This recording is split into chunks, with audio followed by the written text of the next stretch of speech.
Hello. Here's the poem for today called The Devil Stole My Training Wheels.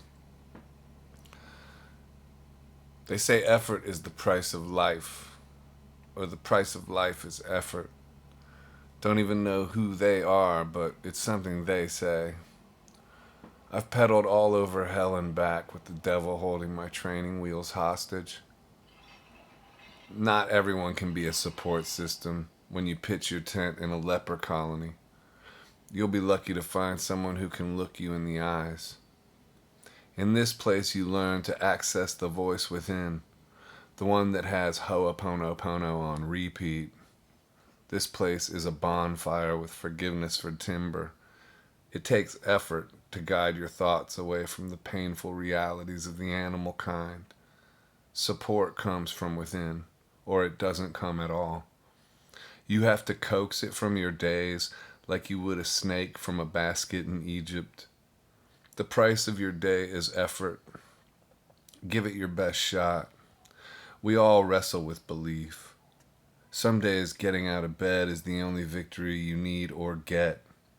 Or our doubts betray us. Shakespeare said that. Or someone that looked good in a wig. Doubt and do it anyway. Concentrate on your goal and take action. The devil stole your training wheels? Or did you bury them on the trail, wearing a red costume and holding a plastic pitchfork, saying trick or treat to the sun coming up over the Hudson? Persistence ain't nothing but faith in action, and these days no one cares if you can't get no satisfaction. So, yeah, and then I got I got some questions today, which I thought would be interesting to address, and I haven't really thought of the answer. But this is the questions I got, which was, how do you not give way to fear? How do you break free from despair? How do you sleep? How do you focus? How do you keep moving forward? And I like these questions in regards to that poem because that poem came from somewhat of an angsty mood I was in. Um, and how do you not give way to fear? I and all these questions I pretty much I think can answer in the same way. Is these are the central questions of my life. How do you not give way to fear? How do you break free from despair? How do you sleep? How do you focus? How do you keep moving forward? The answer to those questions is that's all I do. That's all I work on is those questions. That's it. That's entirely my focus. That's entirely all my effort goes into that. And what I've learned, I guess, I don't know, just since I was young, was that I had to put a lot of effort in those directions because nothing's ever been easy, and struggling with things like addiction and stuff like that teaches you that you have to, actively work on your mind state. And the way I route my days out, like lately, has been uh, getting up at the crack of dawn. The first thing I will do is I'll also sleep with the subliminal messages on actively programming my subconscious mind a lot. Like, so I'll either sleep with a mantra on, or like just like you can find videos on YouTube that actively program your subconscious mind with positive information. When I wake up, a lot of times I'll put a mantra on and then go exercise the first thing, or I'll put on positive content geared towards programming my subconscious mind. So, and it's not like a drag or anything. It's kind of fun because um, I'm in competition with myself. I'm in competition with who I was yesterday. I'm not in competition with anybody else.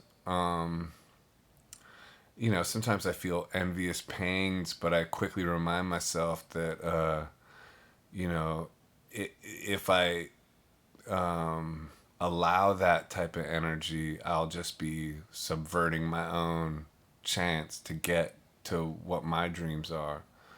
So, um,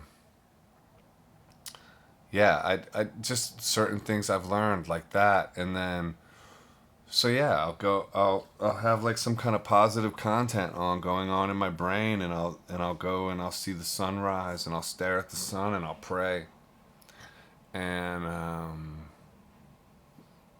yeah, it is discipline. It's hard to do. Like sometimes it's like you want to not do it, but the more you build willpower, the easier it gets, or the easier it gets just to move in that direction, regardless of what your mind is saying. My mind might be saying no, no, no the whole time, and I'll just go ahead and do it anyway.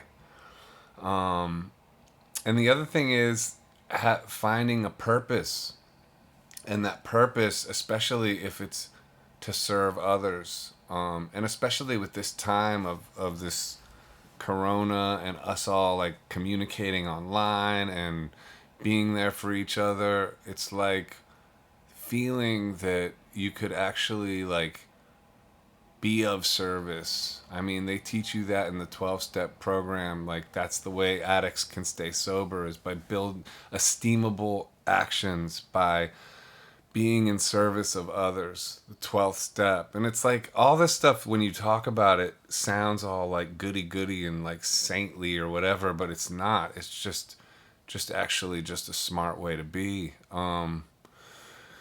Find a purpose, and that purpose, you know, I think to sustain itself needs to be sort of rooted in the idea that you can be of benefit to others. And of course, that's going to be a benefit to you. So it's not like you're being like completely selfless or a saint or anything. It's just playing the game of life in a smart way. How do you break free from despair? The same way. I sense that stuff coming on, and instead of giving into it and caving into it, I amp up my efforts to avoid it in ways that, like what I just said, which is, you know, even doing this thing like reading a poem and doing these little things, it's like a way of like hopefully helping other people, but it's also giving me this sense of purpose. So it's a win-win type of a situation. How do you sleep? I sleep because I make sure I get a lot of exercise during the day. That's part of what motivates me to get exercise, so I can go to sleep, because otherwise I'll, you know, toss and turn. Again, a lot of this just trying to avoid pain. How do you focus? By staying focused. By like first thing, like by just being vigilant about all this stuff. And how do you keep moving forward? Same thing. By knowing that the alternative is what? Caving into a life of despair. I have the good fortune of having lived through a lot of that stuff and enduring a lot of that stuff, and I know what that stuff is, and I don't want to go back to that. It's like I've put my hand in that flame and watched my skin burn away, and it's like I'm not trying to do that again. So that's it. And then I have the title, Your Faith is Your Fortune. I want to write a poem called that. But anyway, that's the poem, and that's some questions answered. Hope you get something out of that. And if you got any questions, I like answering questions. So let me know. God bless.